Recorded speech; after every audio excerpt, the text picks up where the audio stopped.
We are here now at 4th floor sa ating amenity area sa Pioneer Woodland in Mandaluyong. So, we have 3 high-speed elevator. Then, ang ipapakita ko sa inyong unit ngayon is yung 50 square meter nating layout. So, we offer ready for occupancy and pre-selling unit here in Pioneer Woodland, Mandaluyong.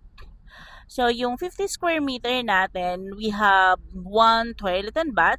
Then, malaki po yung ating living area and dining area.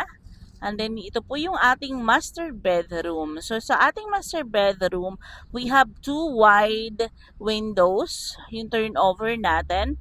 Kasya po dito yung king size.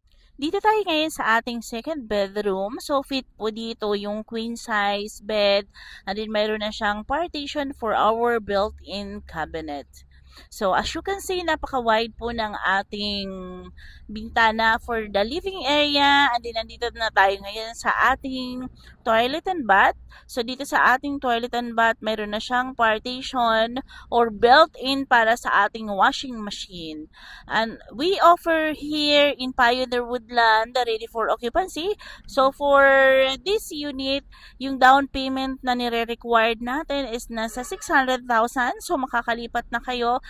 Your monthly amortization is nasa 60,000. So, nakadepende pa po yun dun sa down payment na i-shell out natin. So, the more na mas malaki yung down payment, mas maliit yung monthly amortization. So, kung interested sa ganitong unit, message nyo lang po ako na nasa baba yung aking details. So, anytime po, pwede ko kayong i-assist to view the actual unit. Thank you so much.